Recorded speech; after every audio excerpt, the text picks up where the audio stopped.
Danke bafethu, breaking news. First starting lineup Mamelodi Sundowns versus Sekhukhune United, igame abayidlala away epalini kuvimba uOnyango. Finally uRonwen Williams bamrestile after maphutha wakhe a different nokuconsider kwakhe almost every game kuvimba uOnyango. Bangaqamba amanga bathi ulo ubani ulimele, but welcome back to uOnyango. And then lapha emuva khona uNdamane noJohannes. Wow, I didn't expect this. And then ku-left back-ke bamdrobhile umfana laphana omusha uSibisi bafake uLunga, and then uAdams esiswini uNorisino, then uMorena ukhona, umkhulisi uSales, uArthur Salesi, uReyners, uLeon.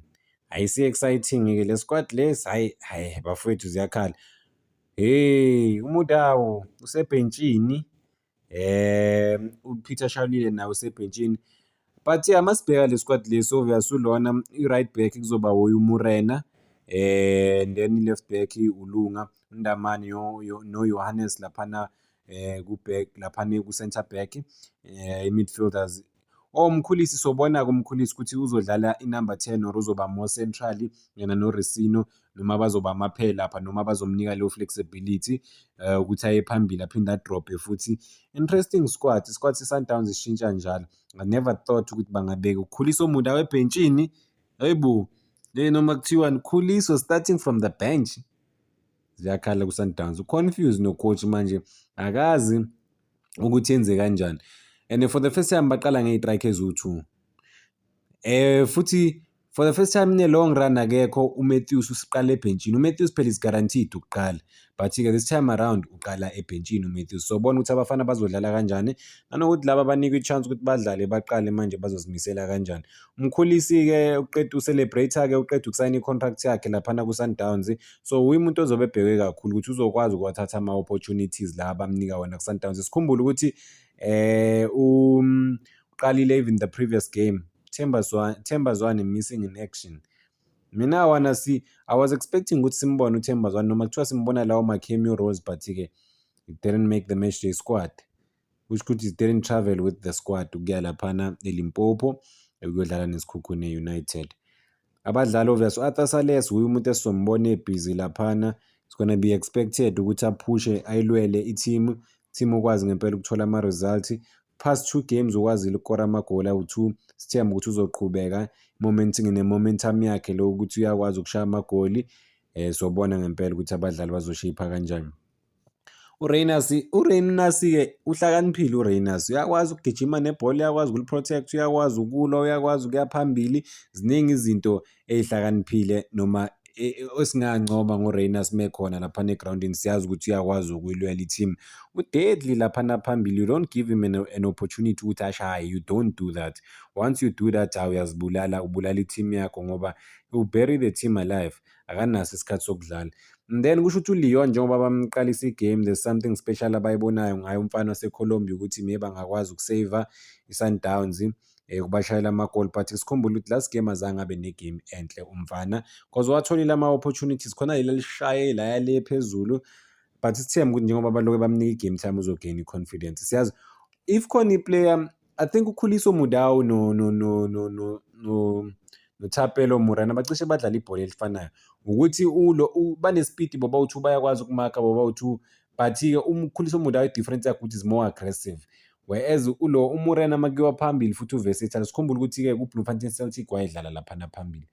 uResino yazi into engiyibonayo la Miguel Cardoso, is he still the coach there? I think yes. Miguel Cardoso uzama ngazo zonke indlela, akasazi naye ukuthi adlalise bani. Confused ngempela, because ngeke ushintshe isquad every game bafethu. There's no way. Every game unika wonke manje umuntu i-opportunity ukuthi adlale, because awukho sure ukuthi uyahamba noma uzohlala noma uyahamba noma isikhathi sakho sesiphelile laphana ethimini. Hayi sobona uLunga sokunesikhathi agcina ukuqala igame. Sombona namhlanje ukuthi uzozibamba ziqine noma kuzoxeka laphana, but-ke I'm not expecting i-Sundowns ukuthi i-attack kakhulu from i-left back, because of uLunga akekho good ukuya phambili, but-ke uyasiza ukumarka laphana ku-left back. But-ke makuyiwa phambili, because i-Sundowns isikhathi esiningi iya-attack. I mean, what a story for uJohannes bafethu Kigen ukuthi umuntu bebathi bayamhambisa ku-Sundowns wasurvive. manje ubuyile ku-Sundowns ulwela i-space sakhe, akasilweli futhi bafethu uyasithatha manje noma sekwazi nokuqala ama-games. I mean what a life.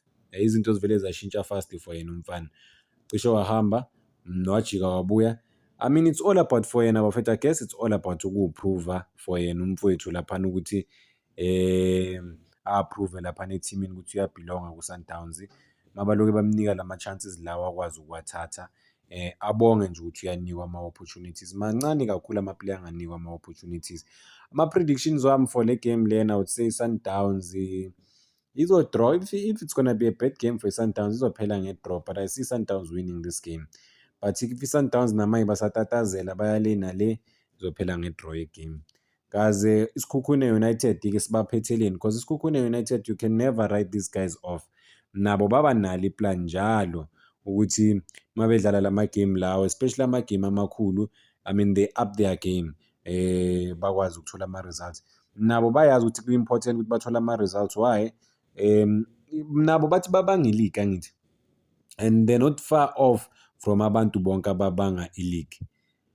Sibonile-ke, ngibonile baya-inspector laphana abafana beSikhukhune United i-pitch, bayangena.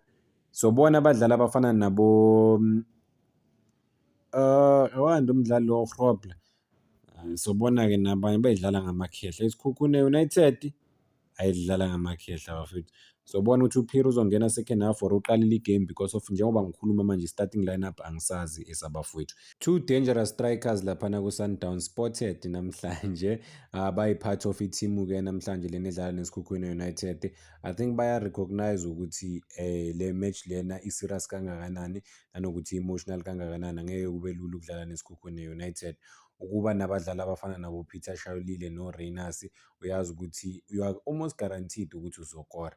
So bona ukuthi uLeon istrike esisha esihole izumbulu zamarandi, hundreds, in fact hundreds of thousands, baze bachoma ngaye le kwela kubo, ukuthi-ke yena ispace sakhe sizoba kuphi kanjani, ngoba nabo Shasha nabo Reynas namanye-ke ama-stars ku-Sundowns oKhuliso Mudau.